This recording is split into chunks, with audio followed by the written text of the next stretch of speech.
Preparation is key. Before you even hit the road, make sure that you've set your navigation, that you have your radio station where you want it, and make up your mind that if your phone does go off while you're driving, you'll pull over before you take a look. Sultan Salim appeared in court right here at the Toledo Federal Courthouse facing terrorist conspiracy charges. He ultimately pled not guilty to a charge of funding a known terrorist.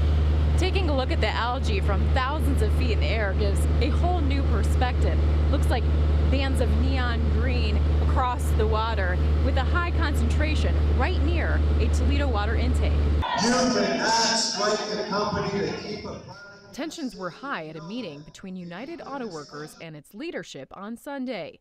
Many union members think the contract between Fiat Chrysler and the union is unfair. A contract tentatively agreed upon by union leadership and the corporation. I've got 30 years. I'm a team leader in the body shop, and the contract is crap.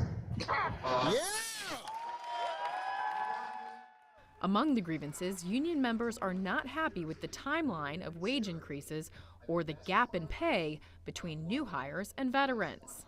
Maybe the whole UAW needs to go on strike, shut the whole country down, and we'll deal with it. Yeah! UAW leadership's defense of the contract details did not go over well. Cut the difference between the traditional workers and the entry level in half and gave the traditional. As far as eliminating the two-tier, they had the money to do that. If they had the money to invest in other countries, if they had the money to pay the CEO $72 million, then they had the money to bridge that gap a lot closer than what they did. Members protested the contract downtown. But that's not the only way UAW members are getting the word out. One unhappy union member who wants to remain anonymous collaborated with others to release a YouTube video explaining some of the contract grievances and gave us permission to use it. I am ashamed to say that I work for FCA as a UAW member. He sent this video link, which is directed to the UAW's bargaining committee, exclusively to NBC 24. What do you think we're going to say? You think we're just going to vote it in? How drunk were you? In the nearly 6-minute video, he explains why members think it's unfair. It's over 1,000 pages of toilet paper, if you ask me. Another union member released this open letter to the Fiat Chrysler CEO and UAW membership. In it, he says, quote, "Mr. Marchione, this tentative agreement is disrespectful. I feel insulted that the company even offered this to us, and more insulted that the union thought this was a good idea to present to us." It goes on from there. There's even this Facebook page now, Show Your No Vote. It has posts about details of the contract and offensive memes about union officials.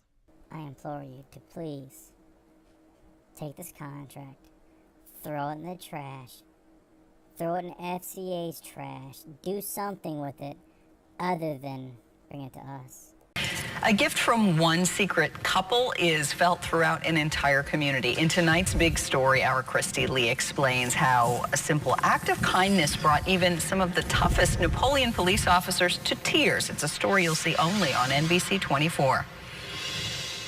17 years holding this position, and Napoleon Police Chief Robert Weitzel says this Christmas season is the highlight of his career. I'm trying to think of something that gave me more pleasure, and I can't. He says an area couple gave him the gift of spreading Christmas cheer, and they don't even want the credit. And they gave us 12 $100 bills and asked us once a day to find one of my officers, give it to them, and have them give it to somebody that they thought could benefit from it. So for this patrol, the goal was different, to bless someone this holiday season. The joy that they felt, I mean, many of them were in tears. And I tell you, it choked some of my officers up, too. Most police officers, they look at us and expect us to be the non-emotional people, but we're just human beings, and of course, it can get emotional. Officer Jeffrey Nicely says he chose to bless an older couple shopping in Walmart for their 5 grandchildren. He told them to take care of themselves, too. She goes, "No, we just want to give," and that's when I gave her the money. First words out of her mouth, she goes, "This is a joke, isn't it?" I'm like, no joke, not at all. And she goes, "This doesn't happen to me." I said, "Well, it is now. So Merry Christmas from Secret Santa." I actually had made a traffic stop on this person. They have a mentally challenged son as well, and they could really use the help. And when I stopped them, and they looked at me and they said, "What'd we do wrong, Officer Foreman?" And I said, "Nothing." I said, "Merry Christmas," and I held out my hand. Her husband goes, "No way! No way! This ain't happening!" And, you know, right then they're both kind of starting to choke up, and I'm starting to choke up a little bit, and I said, "No, you guys have a Merry Christmas. This is from Secret Santa." So. And it was wonderful. I mean, I got to hear every story. You know, I got to hear 12 different stories. Chief Weitzel says he's reminded there are still good people, and we need to become good people ourselves, helping our neighbors. In Napoleon, Christy Lee, NBC 24 News. We see more and more algae every year. As a flight instructor, Scott Frost gets a unique perspective of the water in our area, and we decided to take him up on sharing that perspective with us. We flew out of Toledo Express Airport, along the Maumee River, and out over Maumee Bay. You see a lot of green on the surface of the water, and you see the boat wakes through the water where, 2 months ago you'd go out there and the waters were what I would call clear, or at least clear enough for Lake Erie, and we didn't have any green algae sheens across the water. But green sheens you see now. Some areas look like neon green oil spills, where other areas look like brushstrokes of light green to the surface of the lake. Well, as the seasons has progressed, we had a lot of rain earlier this summer, and as that rain stopped and the sun's come out, the algae blooms are really starting to show. Taking a look at the algae from thousands of feet in the air gives a whole new perspective. Looks like bands of neon green across the water with a high concentration right near a Toledo water intake. Well, the winds are changing direction, so you see more algae moving towards the intake versus away from it.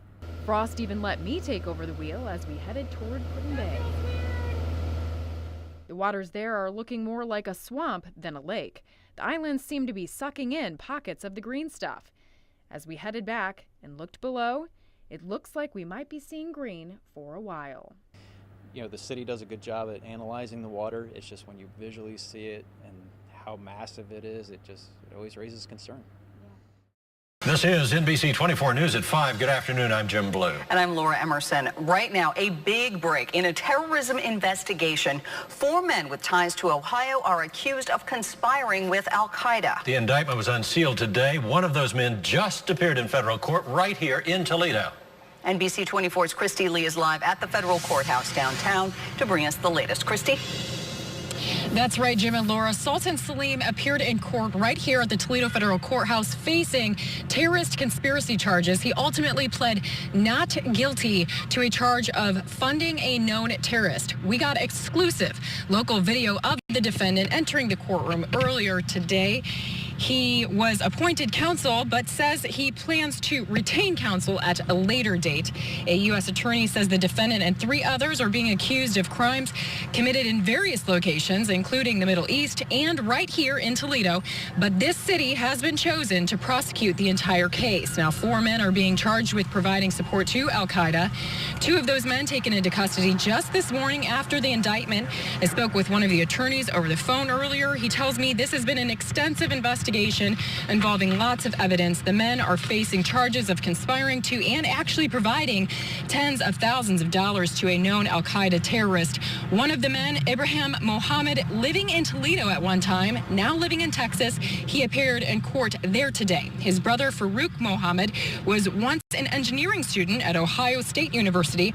Also from OSU is defendant Asif Salim. His brother, Sultan Salim, is who appeared here in Toledo court today. Now here's U.S. Attorney Stephen Dettelbach.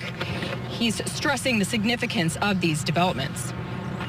The allegations in this case are important and serious because what they amount to is a scheme by these individuals to send tens of thousands of dollars to a known terrorist, Anwar al-Awlaki, an individual who, among other things, supported and claimed the bombing attempt that almost took the lives of hundreds of passengers flying into the Detroit airport on Christmas Day of 2009. The attorney can't comment on the status of the defendants who did not appear in court today, Asif Salim and Farouk Mohammed. Now, a pretrial status conference that's set for December 22nd. Coming up at 6, hear from that same attorney again on what helped him catch these guys. But for now, reporting live in downtown, Christy Lee, NBC 24 News. Thanks, Christy. and it has consistently grown larger. Dave Spangler, president of Lake Erie Waterkeeper, sees this water every day. And it pushed a lot of the algae in towards the intake. Today, the wind is from the opposite direction, so it's going to start blowing it out. But that's just it. The algae is moving around, but something needs to be done to get it to stop growing. This group of elected officials and others who can make a difference in the algal bloom problem are collaborating on the land and the water. It's going to take a lot of work from a lot of folks to help. Getting elected officials and others together that can play a part in solving the problem gives them an opportunity to see the problem firsthand. Our goal has to be making the water clean. They want to put an end to the factors that cause the algae to grow. The algal blooms lead to the toxin microcystin, which can cause liver damage and other problems. Phosphorus, which can be found in fertilizers, acts as a sort of miracle grow for the algae. Heavy rains this year led to a lot of fertilizer runoff into the lake, leading many to target farming methods as a source of the problem. There are times when you feel like you've got a target on your back, and it shouldn't be that way. It should be looking at the whole picture to get because the end result is to make the lake clean. We need something within the Department of Agriculture that will go out and validate that what's happening on the ground, or what's supposed to happen on the ground, is happening on the ground.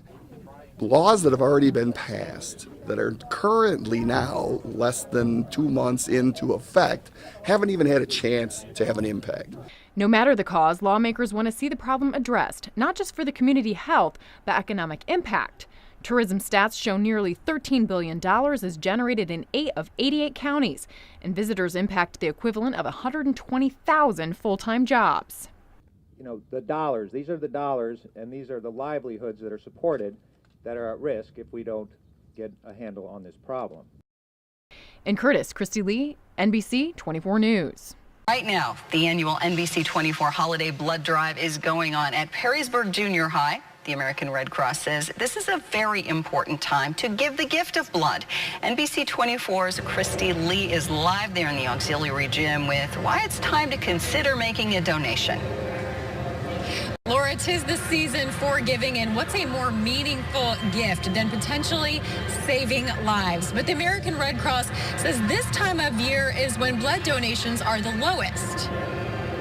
Typically, in the winter months, our donor base goes down because people go on vacation and they travel, and the weather can play a part in it too. Diane Smith of the American Red Cross says the hustle and bustle of the holidays and dealing with cold and flu season can also impact blood donations this time of year. So typically our donations go down a little bit, but the need for blood is always constant. What can help is constant givers. Albert Antle has lived in Perrysburg for the past 24 years.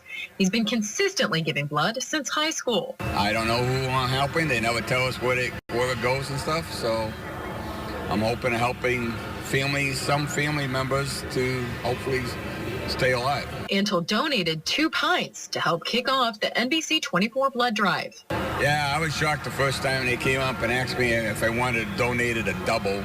I said, no, you can't do that. 2 pints of blood, and they explained it to me, and I've been doing doubles ever since.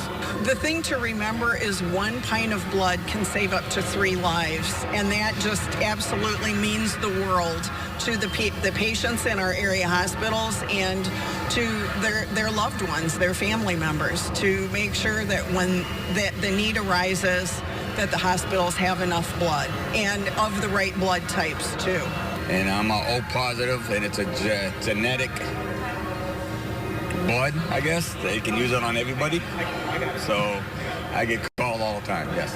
Antle says the whole process has changed over the past couple decades. Everything's all computerized now, yes. Yeah, I mean, we used to have the paper sheets and stuff. To give the gift of life-saving blood takes just about an hour. Especially during the holiday season, it really puts a warm feeling in your heart. So if you want a warm feeling in your heart, I hope you'll consider coming out to Perrysburg Junior High. We have until 7. They'll still take you. It only takes about an hour to go ahead and give a donation. Now, if for some reason you absolutely can't make it tonight, you can contact the American Red Cross directly and set up an appointment with them. But we do hope we get to see you tonight. Reporting live from Perrysburg Junior High, Christy Lee, NBC 24 News.